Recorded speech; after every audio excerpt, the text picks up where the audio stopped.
ಕಳೆದ ಹಲವು ದಿನಗಳಿಂದ ಶೇರ್ ಮಾರ್ಕೆಟ್ ಅಲ್ಲಿ ಒಂದು ರೀತಿ ತಲ್ಲನ ಸೃಷ್ಟಿಯಾಗಿತ್ತು. ಯಾಕಂತಂದ್ರೆ ವಿಪರೀತ ಏರಿಳಿತಗಳನ್ನು ಶೇರ್ ಮಾರ್ಕೆಟ್ ಕಾಣ್ತಾ ಇತ್ತು. ಆದರೆ ಇವತ್ತು ಹಬ್ಬದ ದಿನ ಶೇರ್ ಮಾರ್ಕೆಟ್ ಅಲ್ಲಿ ಪಾಸಿಟಿವ್ ಟ್ರೆಂಡ್ ಗೋಚರಿಸಿದೆ. ಸೆನ್ಸೆಕ್ಸ್ 1330 ಪಾಯಿಂಟು, ನಿಫ್ಟಿ 397 ಪಾಯಿಂಟ್ ಏರಿಕೆ ಕಂಡಿದೆ, ಚೇತರಿಕೆಯಾಗಿದೆ. ಈ ಹಿಂಡನ್ಬರ್ಗ್ ಬಿರುಗಾಳಿಯ ಎಫೆಕ್ಟು ಮಾರುಕಟ್ಟೆ ಮೇಲೆ ತಟ್ಟಬಹುದು ಅನ್ನುವಂಥ ಆತಂಕ ಇತ್ತು. ನೋ, ಅದು ಯಾವುದೂ ಆಗಿಲ್ಲ. ಶೇರ್ ಮಾರ್ಕೆಟ್ ಮತ್ತೆ ಲಾಭದ ಹಳಿಯತ್ತ ಸಾಗುವಂತ ಮುನ್ಸೂಚನೆ ಕಾಣ್ತಾ ಇದೆ. ಈಗ ಒಂದಿಷ್ಟು ಪ್ರಶ್ನೆಗಳು ಜನರಲ್ಲಿದೆ. ಈ ಹಂತದಲ್ಲಿ ಸ್ಟಾಕ್ ಮಾರ್ಕೆಟ್ ಅಲ್ಲಿ ಇನ್ವೆಸ್ಟ್ ಮಾಡಬಹುದಾ? ಅಲ್ಪ ಉಳಿತಾಯ ಮಾಡಿ ಹೂಡಿಕೆಯ ಕನಸನ್ನ ಜನ ಕಾಣಬಹುದಾ? ಅಥವಾ ಮ್ಯೂಚುವಲ್ ಫಂಡ್ಗೆ ನಾನು ಹೋದ್ರೆ ಹೇಗೆ?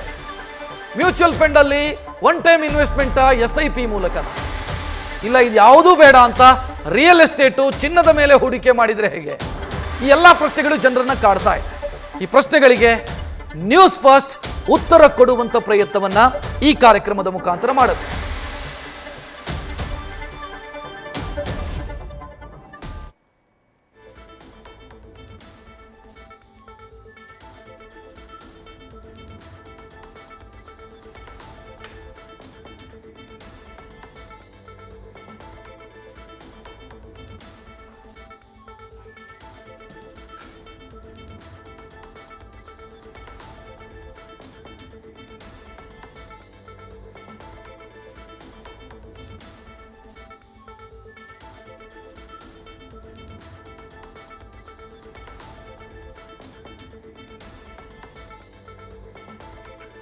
ಜನರ ಪ್ರಶ್ನೆಗಳು ಅಂತ ನಾನು ಆಗ್ಲೇ ಹೇಳಿದೆ. ಜನರಿಗೆ ಒಂದಿಷ್ಟು ಪ್ರಶ್ನೆಗಳಿದೆ, ಸಾಮಾನ್ಯ ಜನರಿಗೆ ಇರುವಂತ ಪ್ರಶ್ನೆಗಳಿವೆ. ಯಾಕಂತಂದ್ರೆ 108 ಟ್ಯಾಕ್ಸ್ಗಳನ್ನು ಕಟ್ಟಿ ಅಲ್ಪ ಸ್ವಲ್ಪ ಉಳಿತಾಯ ಮಾಡಿ, ಆ ಉಳಿತಾಯದ ದುಡ್ಡನ್ನ ನಾನು ಬ್ಯಾಂಕಲ್ಲಿ ಇಟ್ಟರೆ ನನಗೆ ದೊಡ್ಡ ಮಟ್ಟದ ಬಡ್ಡಿ ಏನು ಸಿಗ್ತಾ ಇಲ್ಲ. ಸೊ ಬೇರೆ ದಾರಿಯನ್ನು ಹುಡುಕಬೇಕು ಅಂತಾದ್ರೆ ಶೇರ್ ಮಾರ್ಕೆಟ್. ಸೊ ಈಗ ನಾನು ಶೇರ್ ಮಾರ್ಕೆಟ್ ಅಲ್ಲಿ ಇನ್ವೆಸ್ಟ್ ಮಾಡಬಹುದಾ? ಶೇರ್ ಮಾರ್ಕೆಟ್ ಅಲ್ಲಿ ಸದ್ಯ ಹೂಡಿಕೆ ಮಾಡೋದಕ್ಕೆ ಸಾಧ್ಯನಾ ಅನ್ನೋದು ಒಂದು ಪ್ರಶ್ನೆ ಜನರನ್ನ ಕಾಡ್ತಾ ಇರೋದು. ಮಾಡ್ತೀನಿ ಅಂತ ಅನ್ಕೊಳ್ಳೋಣ, ನಾನೊಂದು ರಿಸ್ಕ್ ತೆಗೆದುಕೊಳ್ತೀನಿ. ಬ್ಯಾಂಕಲ್ಲಿ ಉಳಿತಾಯವಾಗಿಟ್ಟಂಥ ದುಡ್ಡನ್ನ ಶೇರ್ ಮಾರ್ಕೆಟಿಗೆ ಹಾಕೋದಕ್ಕೆ ಹೊರಡ್ತೀನಿ. ಹಾಕೋದಿದ್ರೆ ಯಾವ ಸೆಕ್ಟರ್ನಲ್ಲಿ ಹಾಕಬೇಕು, ಯಾವ ಶೇರಲ್ಲಿ ಹಾಕಬೇಕು ಅಂತ ಹೇಳೋದಿಲ್ಲ, ಬಟ್ ಯಾವ ಸೆಕ್ಟರಲ್ಲಿ ಹಾಕಿದ್ರೆ ಉತ್ತಮ, ಆ ಪ್ರಶ್ನೆಗೆ ಉತ್ತರ ನಿಮ್ಮ ಮುಂದೆ ಇಡುವಂಥ ಪ್ರಯತ್ನವನ್ನು ನಾವು ಮಾಡ್ತೀವಿ. ಯಾವ ಸೆಕ್ಟರು ಅಂತಂದರೆ ನಾನು ಪವರ್ ಸೆಕ್ಟರಿಗೆ ಹಾಕಬೇಕಾ, ಅಥವಾ ಬ್ಯಾಂಕಿಂಗ್ ಸೆಕ್ಟರಿಗೆ ಹಾಕಬೇಕಾ, ಸಾರ್ವಜನಿಕ ಉದ್ದಿಮೆಗೆ ಹಾಕಬೇಕಾ, ಯಾವುದಕ್ಕೆ ಹಾಕಬೇಕು? ಸೊ ಈ ಪ್ರಶ್ನೆ ಇದೆ. ಇದೆಲ್ಲ ಬೇಡ, ಶೇರ್ ಮಾರ್ಕೆಟು ನನಗೆ ಅದರ ಅಂದಾಜು ಸಿಗ್ತಾ ಇಲ್ಲ. ಮ್ಯೂಚುವಲ್ ಫಂಡಲ್ಲಿ ನಾನು ಇನ್ವೆಸ್ಟ್ ಮಾಡೋದಿದ್ರೆ ಏನು ಆಯ್ಕೆ ಇದೆ ನನ್ನ ಮುಂದೆ? ಮ್ಯೂಚುವಲ್ ಫಂಡಲ್ಲಿ ಒನ್ ಟೈಮ್ ಇನ್ವೆಸ್ಟ್ಮೆಂಟ್ ಮಾಡಬೇಕಾ, ಅಥವಾ SIP ತಿಂಗಳು ಒಂದಿಷ್ಟು ಅಂತ ಹಾಕೋದು ಲಾಭದಾಯಕನ? ಬೇಡಪ್ಪ, ಇದರ ಸಹವಾಸ. ಸಾಂಪ್ರದಾಯಿಕ ಹೂಡಿಕೆ, ಚಿನ್ನದ ಮೇಲೆ ನಾನು ಇನ್ವೆಸ್ಟ್ ಮಾಡಬಹುದಾ ಅನ್ನೋ ಪ್ರಶ್ನೆ. ಇದರ ಜೊತೆಗೆ ಇದಲ್ಲದೇ ಇದ್ದರೆ ರಿಯಲ್ ಎಸ್ಟೇಟ್ನಲ್ಲಿ ನಾನು ಯಾವ ರೀತಿ ಹೂಡಿಕೆ ಮಾಡೋದು ಉತ್ತಮ? ಮನೆ ಖರೀದಿ ಮಾಡೋದಾ, ಜಾಗ ಖರೀದಿ ಮಾಡೋದಾ, ಫ್ಲ್ಯಾಟ್ ಖರೀದಿ ಮಾಡೋದಾ, ಏನು ಮಾಡಬಹುದು? ಸೊ ಎಲ್ಲ ಪ್ರಶ್ನೆಗಳಿಗೆ ಉತ್ತರವನ್ನು ಕೊಡೋದಕ್ಕೆ ನಮ್ಮ ಜೊತೆಗೆ ಹೂಡಿಕೆ ತಜ್ಞ ರುದ್ರಮೂರ್ತಿಯವರು ನೇರ ಸಂಪರ್ಕದಲ್ಲಿ. ಸರ್ ನಮಸ್ಕಾರ. ನಮಸ್ಕಾರ ರಕ್ಷಿತ್ ಅವರೇ. ಬಹುಶಃ ಶೇರ್ ಮಾರ್ಕೆಟಲ್ಲಿ ಇವತ್ತು ಹಬ್ಬದ ದಿನ ಒಂದು ಪಾಸಿಟಿವ್ ಟ್ರೆಂಡ್ ನೋಡಿದ್ವಿ ಇವತ್ತು. ಸೊ ಈಗ ಒಂದು ಪ್ರಶ್ನೆ ನಮಗೆ ಸಾಮಾನ್ಯದವ್ರಿಗೆ ಪ್ರಶ್ನೆ. ನಾನು ಒಂದಿಷ್ಟು ದುಡ್ಡು ಉಳಿತಾಯ ಮಾಡಿದ್ದೀನಿ, ಆ ದುಡ್ಡನ್ನು ನಾನು ಶೇರ್ ಮಾರ್ಕೆಟಲ್ಲಿ ಇನ್ವೆಸ್ಟ್ ಮಾಡೋಣ ಅಂತ ಯೋಚನೆ ಮಾಡ್ತಾ ಇದ್ದೀನಿ. ಒಂದಿಷ್ಟು ಕಂಪನಿಗಳ ಫಂಡಮೆಂಟಲ್ ಸ್ಟಡಿ ಮಾಡಿದ್ದೀನಿ, ಫಂಡಮೆಂಟಲ್ ಸ್ಟಡಿ ಮಾಡಿ ಕಂಪನಿಗಳನ್ನು ಲಿಸ್ಟ್ ಮಾಡಿ ಇಟ್ಟಿದ್ದೀನಿ. ಹಾಕೋದಕ್ಕೆ ಸಮಯ ಸೂಕ್ತವಾಗಿದೆಯಾ ಈಗ?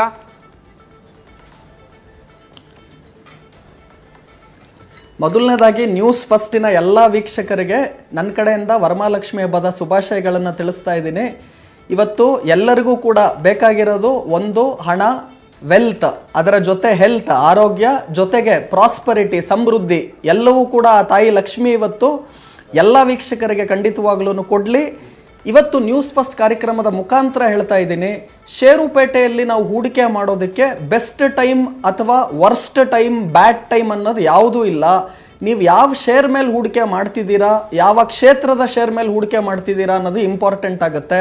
ಹಾಗೂ ಈಗ ನೋಡೋದಾದರೆ ಜನರಲ್ ಆಗಿ ಮಾರ್ಕೆಟ್ಟು ಏನು ಕಳೆದ ಒಂದು ವಾರದಲ್ಲಿ ಈ ಏನು ಹಿಂಡನ್ಬರ್ಗ್ ರಿಪೋರ್ಟ್ ಬಂತು ಅದಾನಿ ಅವರ ಮೇಲೆ, ಎರಡನೇ ಬಾರಿಗೆ ಈ ರಿಪೋರ್ಟ್ ಬಂದಾದ ನಂತರ ಮಾರ್ಕೆಟಲ್ಲಿ ಖಂಡಿತವಾಗ್ಲೂ ನರ್ವಸ್ನೆಸ್ ಇತ್ತು. ಹಾಗೂ ಮಾರ್ಕೆಟು ಸೋಮವಾರ ಬ್ಲ್ಯಾಕ್ ಮಂಡೇ ಅಂತಲೇ ನಾವು ಕರಿಬೋದು, ಆ ಥರ ಮಾರ್ಕೆಟಲ್ಲಿ ಭಾರಿ ಪ್ರಮಾಣದ ಇಳಿಕೆಯನ್ನು ನಾವು ಕಂಡ್ವಿ. ಇದು ಒಂದೇ ಅಲ್ಲ, ಸೆಬಿನ ಚೇರ್ಪರ್ಸನ್ ಏನಿದ್ದಾರೆ ಅವರೇ ಖಂಡಿತವಾಗ್ಲೂ ಇದರಲ್ಲಿ ಇನ್ವಾಲ್ವ್ ಇದ್ದಾರೆ. ಹಾಗೂ ಅವರು ಕೂಡ ಇಂಡೈರೆಕ್ಟ್ ಆಗಿ ಅದಾನಿ ಗ್ರೂಪ್ ಜೊತೆ ಇನ್ವೆಸ್ಟ್ಮೆಂಟ್ಸ್ಗಳ ಜೊತೆ ಅವರು ಸೆಬಿ ಚೇರ್ಪರ್ಸನ್ನೇ ಇನ್ವಾಲ್ವ್ ಇದ್ದಾರೆ. ಹಾಗಾಗಿ ಅವ್ರ ಮೇಲೆ ತನಿಖಾಧಿಕಾರಿಗಳೇ ಇಂಡೈರೆಕ್ಟ್ ಆಗಿ ಇರೋದ್ರಿಂದ, ಶಾಮೀಲಾಗಿರೋದ್ರಿಂದ ಸೆಬಿ ಯಾವುದೇ ಆಕ್ಷನ್ ತಗೊಂತಿಲ್ಲ ಅನ್ನೋದು ಕೂಡ ಏನು ರಿಪೋರ್ಟ್ ಬಂತು. ಅವಾಗ ಮಾರ್ಕೆಟಲ್ಲಿ ಕುಸಿತವನ್ನ ನಾವು ಇದೇ ವಾರ ಸೋಮವಾರ ಬ್ಲ್ಯಾಕ್ ಮಂಡೇಯನ್ನು ಕಂಡ್ವಿ. ಆದರೆ ಅದಾದ ನಂತರ ಏನು ಅಂತಾರಾಷ್ಟ್ರೀಯ ಮಾರುಕಟ್ಟೆಯಲ್ಲಿ ಹಾಗೂ ನಮ್ಮ ದೇಶದಲ್ಲಿ ಆದಂತಹ ಬದಲಾವಣೆಗಳನ್ನು ತಾವು ನೋಡೋದಾದ್ರೆ, ಇವತ್ತು ವರಮಹಾಲಕ್ಷ್ಮಿ ಹಬ್ಬದ ಗಿಫ್ಟ್ ಏನು ಲಕ್ಷ್ಮೀ ತಾಯಿ ಇವತ್ತು ಕೊಟ್ಟಿದ್ದಾಳೆ ಇಂಡಿಯನ್ ಸ್ಟಾಕ್ ಮಾರ್ಕೆಟ್ಗೆ. ಇವತ್ತು ನಿಫ್ಟಿಯಲ್ಲಿ ನಾವು 400 ಅಂಕಗಳ ಏರಿಕೆಯನ್ನು ಕಂಡ್ರೆ, ಸೆನ್ಸೆಕ್ಸ್ನಲ್ಲಿ 1100 ಅಂಕಗಳಕ್ಕೂ ಹೆಚ್ಚು ಏರಿಕೆಯನ್ನು ನಾವು ಇವತ್ತು ಮಾರ್ಕೆಟಲ್ಲಿ ಕಂಡ್ವಿ. ಇವತ್ತು ತಾವು ಸೆನ್ಸೆಕ್ಸ್ ಅನ್ನು ನೋಡೋದಾದ್ರೆ 80,400ಕ್ಕೆ ಕ್ಲೋಸ್ ಆಗಿದ್ರೆ, ನಿಫ್ಟಿಯನ್ನು ತಾವು ನೋಡೋದಾದ್ರೆ 24,500ರ ಗಡಿಯನ್ನು ಕೂಡ ಇವತ್ತು ದಾಟ್ತು. ಇದಕ್ಕೆ ಮುಖ್ಯ ಕಾರಣಗಳೇನು, ಮಾರ್ಕೆಟಲ್ಲಿ ಈ ಚೇತರಿಕೆ ಇವತ್ತೇನು ಬರ್ತಿದೆ ಅದಕ್ಕೇನು ಕಾರಣ ಅಂತ ತಾವು ನೋಡೋದಾದ್ರೆ, ಈ ರಿಪೋರ್ಟ್ ಹಿಂಡನ್ಬರ್ಗ್ ರಿಪೋರ್ಟ್ ಬಂದಾದ ನಂತರ ಅದಾನಿ ಸಂಸ್ಥೆ ಅವರ ಓನ್ ಶೇರ್ಸ್ಗಳನ್ನ ಹತ್ತತ್ರ 24,000 ಕೋಟಿಗಳು 24,000 crores ವರ್ತ್ ಆಫ್ ಶೇರ್ಸ್ಗಳನ್ನ ಪ್ರಮೋಟರ್ ಗ್ರೂಪ್ ಬೈ ಮಾಡಿದೆ. ಇದೇನು ತೋರಿಸ್ಕೊಡುತ್ತೆ ಅಂದ್ರೆ, ಪ್ರಮೋಟರ್ ಯಾವತ್ತು ಅವರ ಸ್ವಂತ ಕಂಪನಿಗಳ ಮೇಲೆ 24,000 ಕೋಟಿ ರೂಪಾಯಿಗಳನ್ನ ಇನ್ವೆಸ್ಟ್ಮೆಂಟ್ ಮಾಡ್ತಾರೆ ಅಂದ್ರೆ, ನಮ್ಮ ಕಂಪನಿ ಖಂಡಿತವಾಗ್ಲೂ ಸ್ಟ್ರಾಂಗ್ ಆಗಿದೆ, ಇಂಥ ಎಷ್ಟೇ ರಿಪೋರ್ಟ್ಗಳು ಬಂದರೂ ಏನೂ ಮಾಡೋದಕ್ಕೆ ಆಗೋದಿಲ್ಲ.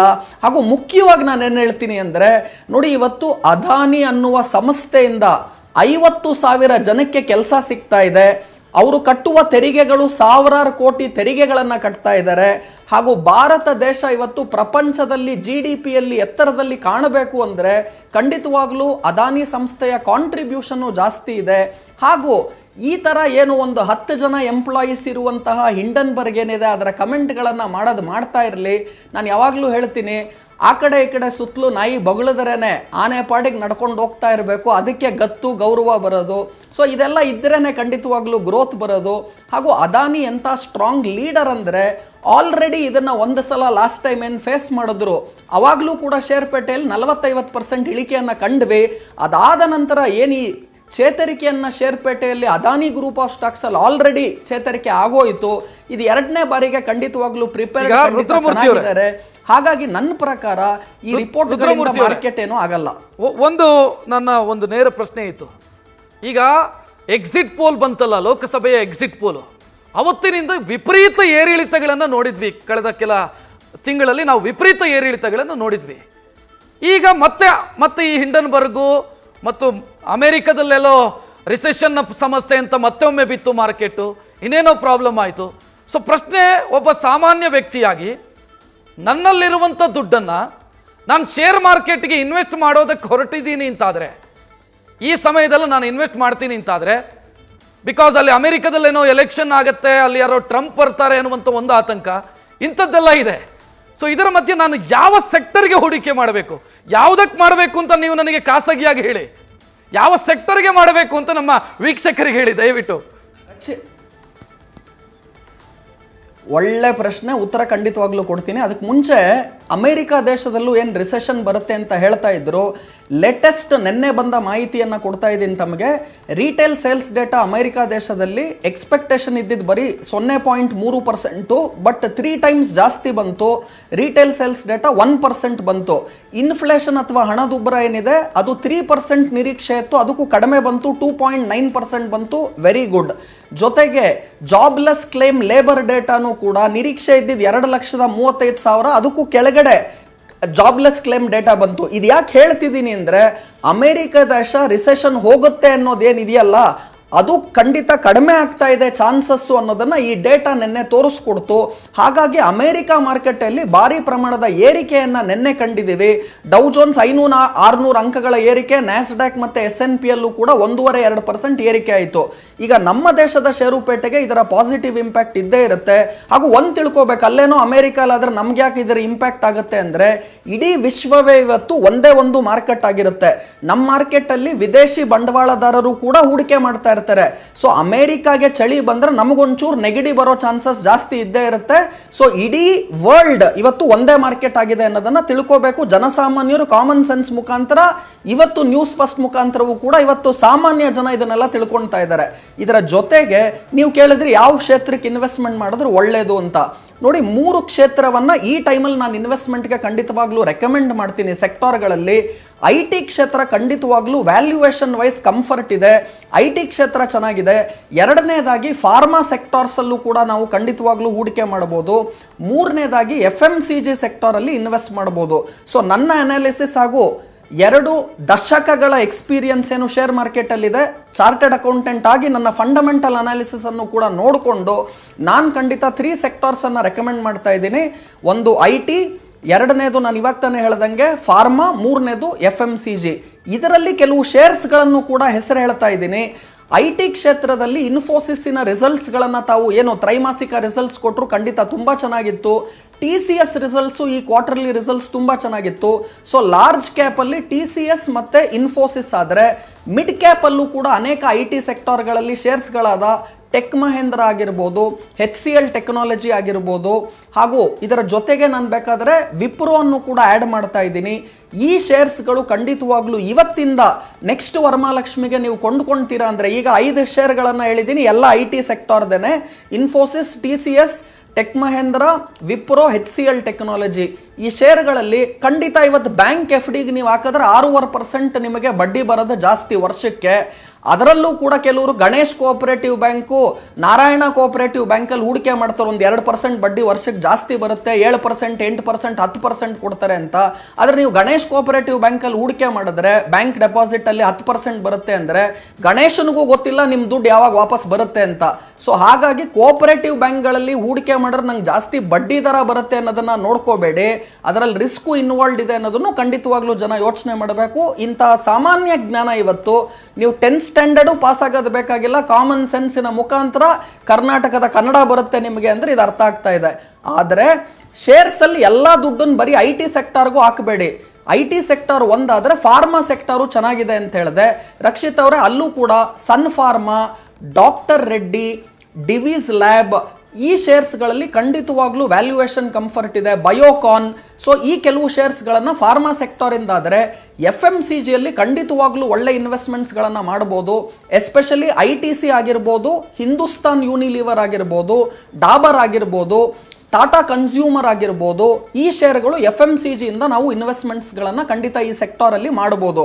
ಅದರ ಒಂದು ಇಂಪಾರ್ಟೆಂಟ್ ಮಾಹಿತಿ ಹೇಳ್ತಿದ್ದೀನಿ, ಲಾರ್ಜ್ ಕ್ಯಾಪ್ ಅಲ್ಲೇ ಜಾಸ್ತಿ ಇನ್ವೆಸ್ಟ್ಮೆಂಟ್ಸ್ ಗಳನ್ನ ಶುರುವಲ್ಲಿ ಮಾಡಿ, ಹಾಗೂ ಈಗ ಮಾರ್ಕೆಟ್ ವ್ಯಾಲ್ಯೂಯೇಷನ್ ಓವರ್ ಆಲ್ ನೋಡಿದ್ರೆ ಖಂಡಿತವಾಗ್ಲೂ ಎಕ್ಸ್ಪೆನ್ಸಿವ್ ಇದೆ ಅಂತ ಹೇಳ್ತೀನಿ. ಹಾಗಾಗಿ ಲಾರ್ಜ್ ಕ್ಯಾಪ್ ಸೆಕ್ಟರ್ಸ್ ಹಾಗೂ ದೊಡ್ಡ ದೊಡ್ಡ ಕಂಪನಿಗಳಲ್ಲಿ ಹೂಡಿಕೆಗಳನ್ನ ಮಾಡಿ ಮಿಡ್ ಕ್ಯಾಪ್ ಸ್ಮಾಲ್ ಕ್ಯಾಪ್ ಅನ್ನ ಜನರಲ್ ಆಗಿ ಅವಾಯ್ಡ್ ಮಾಡಿ. ನೀವಿಲ್ಲ ನಾನು 24 hours ರಿಸರ್ಚು ಮಾಡ್ತೀನಿ ಮಾರ್ಕೆಟ್ ನನಗೆ ಪರಿಣತೆ ಇದೆ ಅಂದಾಗ ಮಾತ್ರ ಮಿಡ್ ಕ್ಯಾಪ್ ಸ್ಮಾಲ್ ಕ್ಯಾಪ್ ಶೇರ್ಗಳಲ್ಲಿ ಹೋಗಿ, ಇಲ್ಲ ಅಂದ್ರೆ ರಿಸ್ಕ್ ಈ ಟೈಮಲ್ಲಿ ಜಾಸ್ತಿ ತಗೋಬೇಡಿ. ಮಾರ್ಕೆಟ್ ಎಕ್ಸ್ಪೆನ್ಸಿವ್ ಇರೋದ್ರಿಂದ ಲಾರ್ಜ್ ಕ್ಯಾಪ್ ಸೆಕ್ಟರ್ಗಳಲ್ಲಿರಿ. ಹಾಗೂ ನಾನು ಹೇಳಿದ ಎಲ್ಲ ಶೇರ್ಸ್ಗಳು ಸೆಕ್ಟರ್ಗಳೇನೇನಿದೆ ಇಲ್ಲಿ ಎಲ್ಲವೂ ಕೂಡ ನನ್ನ ಹಾಗೂ ನನ್ನ ಕ್ಲೈಂಟ್ಸ್ಗಳ ಇನ್ವೆಸ್ಟ್ಮೆಂಟ್ಸ್ ಖಂಡಿತವಾಗ್ಲೂ ಇರುತ್ತೆ. ಹಾಗಾಗಿ ಸೆಬಿ ಡಿಸ್ಕ್ಲೋಸರ್ ಕೂಡ ಹೇಳ್ತಿದ್ದೀನಿ, ನಿಮ್ಮ ಫಿನಾನ್ಷಿಯಲ್ ಕನ್ಸಲ್ಟೆಂಟ್ ಅನ್ನ ಖಂಡಿತವಾಗ್ಲೂ ನೋಡಿಕೊಂಡು ನಿಮ್ಮ ಟೈಮ್ ಪೀರಿಯಡ್, ನಿಮ್ಮ ರಿಸ್ಕ್ ಲೆವೆಲ್ ಎಲ್ಲ ಪರಿಗಣನೆ ಮಾಡಿ ಇನ್ವೆಸ್ಟ್ಮೆಂಟ್ ಮಾಡಬೇಕಾಗುತ್ತೆ. ನ್ಯೂಸ್ ಫಸ್ಟ್, ನಿರ್ಭೀತಿಯಿಂದ ನಿಮ್ಮ ಪರವಾಗಿ.